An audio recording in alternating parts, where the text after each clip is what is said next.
Everyone, welcome to your social science class. So dear students, today we will discuss about our chapter sectors of Indian economy. अब हम इसमें बात करेंगे change the importance of sectors. Sectors के अंदर उनके अंदर क्या क्या बदलाव आए और कौन को क्या क्या उसकी इम्पोर्टेंस है। तो डेवलप्ड कंट्रीज़ जो विकसित देश होते हैं वहाँ पर इनिशियल स्टेज पे डेवलपमेंट होता है और प्राइमरी सेक्टर बहुत ही ज़्यादा वहाँ पर इम्पोर्टेंट माना जाता है, क्योंकि प्राइमरी सेक्टर से ही जुड़े हुए हमारे सेकेंडरी सेक्टर और टर्शरी सेक्टर। क्योंकि सेकेंडरी सेक्टर में रॉ मटेरियल कहाँ से आएगा? प्राइमरी सेक्टर से। और टर्शरी सेक्टर भी सक्सेसफुल नहीं हो सकता जब तक प्राइमरी सेक्टर ना हो। तो इसलिए सबसे ज़्यादा डेवलप्ड कंट्रीज़ के अंदर क्या है, प्राइमरी सेक्टर को सबसे ज़्यादा इम्पोर्टेंस दी जाती है। And with time the shift has been seen from the primary to secondary and to secondary to tertiary sector। अब इसमें क्या होता है कि आप शिफ्ट देखने को मिल सकती है कि प्राइमरी सेक्टर जो है प्राइमरी से सेकेंडरी की तरफ जाते हैं और सेकेंडरी से टर्शरी की तरफ जाते हैं। तो इस प्रकार से ये तीनों सेक्टर एक दूसरे से जुड़े हुए हैं। प्राइमरी नहीं है तो सेकेंडरी काम नहीं कर सकता और सेकेंडरी नहीं है तो टर्शरी भी काम नहीं कर सकता। प्राइमरी सेक्टर में भी टर्शरी सेक्टर बहुत बड़ा योगदान देता है, क्योंकि रॉ मटेरियल को लाने ले जाने के लिए ट्रांसपोर्टेशन का काम कौन करता है? टर्शरी सेक्टर करता है। और रॉ मटेरियल के बाद ही हमारा मैन्युफैक्चरिंग यानी कि सेकेंडरी सेक्टर काम कर पाएगा। तो ये तीनों सेक्टर क्या है, एक दूसरे से गहन रूप से जुड़े हुए हैं। अब इनमें क्या है कि इंडिया के केस की हम बात करेंगे। Shift between the sectors can be seen in two terms.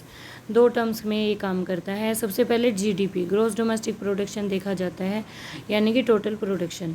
और दूसरा क्या है कि एम्प्लॉयमेंट के बेस पे देखा जाता है कि हर एक सेक्टर में एम्प्लॉयमेंट कहाँ पे कितना पाया जाता है। अब फर्स्ट शिफ्ट में हम बात करेंगे GDP. The shift has been seen from primary to secondary and secondary to tertiary sector. तो ये शिफ्ट में हम देख सकते हैं कि प्राइमरी सेक्टर क्या है, सेकेंडरी से जुड़ा है और सेकेंडरी सेक्टर इससे टर्शरी से जुड़ा है। और इसी प्रकार से अगर एम्प्लॉयमेंट की बात करते हैं तो प्राइमरी सेक्टर क्या है? Primary sector continue to employ the maximum people. तो प्राइमरी सेक्टर जो है वो क्या करता है, ज़्यादा से ज़्यादा लोगों को रोज़गार देने का काम करता है, क्योंकि ज़्यादा से ज़्यादा लोगों को रोज़गार कहाँ मिलता है? प्राइमरी सेक्टर में। तो यहाँ पर बहुत बड़ा चेंज देखने को मिलता है कि तीनों सेक्टर में जो जीडीपी का शेयर है वो, और similar shift has not taken place in employment. तो जीडीपी का अलग मेथड है और जो एम्प्लॉयमेंट के बेस पे देखा जाता है वो अलग है। जीडीपी में क्या है, अलग अलग सेक्टर का अलग अलग प्रोडक्शन है और फिर वो टोटल प्रोडक्शन में, ग्रॉस डोमेस्टिक प्रोडक्शन में काउंट होता है। और तो इस प्रकार से प्राइमरी सेक्टर की बात करते हैं, सबसे ज़्यादा हमारा एम्प्लॉयमेंट, मैक्सिमम एम्प्लॉयमेंट हमें प्राइमरी सेक्टर से मिलता है।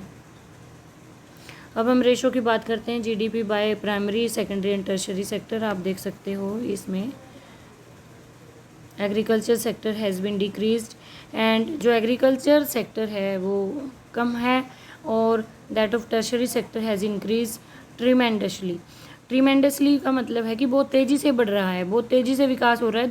2003 के बाद आप देख सकते हो टर्शरी सेक्टर में ज़्यादा बढ़ावा मिला है टर्शरी सेक्टर को, क्योंकि इसमें कम्युनिकेशन, ट्रेड और इंटरनेट सुविधाएं, तो टेक्नोलॉजी, ये सब क्या है कि टर्शरी सेक्टर में ही काउंट होता है और इसी से सारा व्यापार सब कुछ इसी के साथ जुड़ा हुआ है। तो इसी की वजह से टर्शरी सेक्टर से ही मैन्युफैक्चरिंग और क्या नाम है, प्राइमरी सेक्टर यानी कि मैन्युफैक्चरिंग सेकेंडरी सेक्टर है, प्राइमरी सेक्टर एग्रीकल्चर सेक्टर है, दोनों में बढ़ोतरी हुई है टर्शरी सेक्टर के आने के कारण।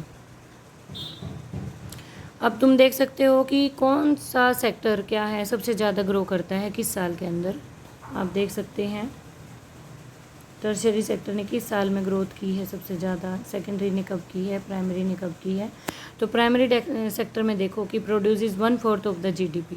जीडीपी का 1/4 भाग क्या है, प्राइमरी सेक्टर ही प्रोड्यूस करता है। और सेकेंडरी और टर्शरी सेक्टर जो है वो 3/4 यानी कि 3/4 भाग जो है वो ग्रॉस डोमेस्टिक प्रोडक्शन में सेकेंडरी और टर्शरी सेक्टर का योगदान है।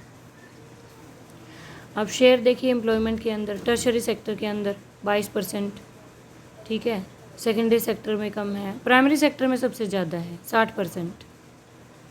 तो इसलिए प्राइमरी सेक्टर क्या है, सबसे ज़्यादा एम्प्लॉयमेंट देता है।